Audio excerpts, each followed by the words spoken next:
Hey, how's everybody doing? Welcome back to the Hot Rod Workshop. Today, we're starting off 2023 on the right foot and getting back to the Roadster pickup. I think it's time to finally take that vent out. I got a fresh piece of 18 gauge here. Let's get it done.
All right, still got a few high spots that we got to work out, but I think we're at a good stopping point.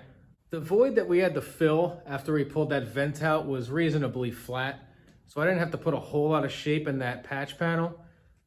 Plus the heat kind of worked in my favor, so just a little bit more time with a hammer dolly and a file, and should turn out fairly nice.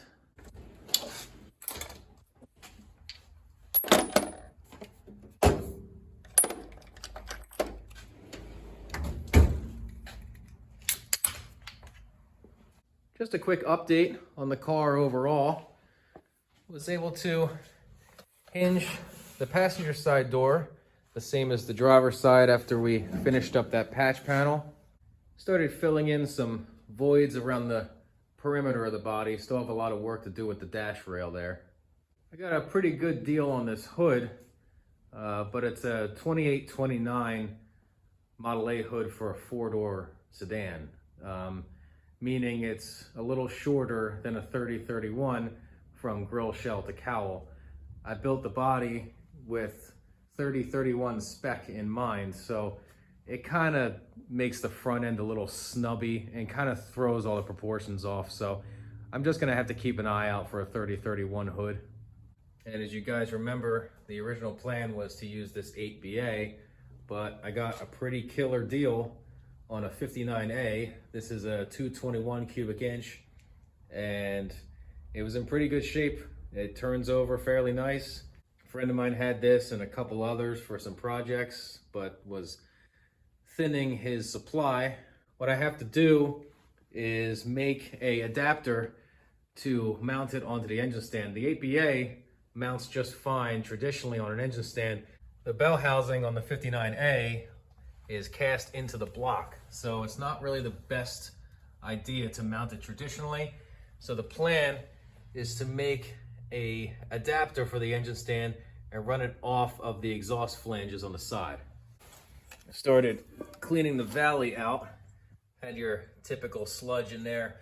The plan is to mount it up on the stand and adapt the distributor from the 3-bolt helmet style to the a little bit later 2-bolt crab style distributor. These are a little bit more user friendly. I may go Pertronics, but I'm not 100% sure.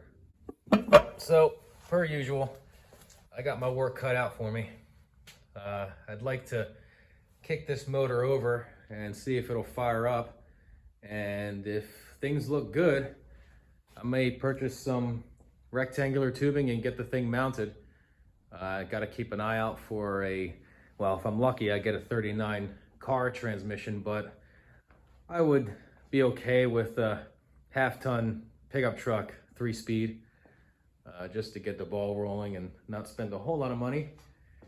But things are working out. It's still freezing in Pennsylvania, so it's tough to get a lot of work done in a freezing cold shop, but I'm making the best of it. So, until next time, thanks for watching.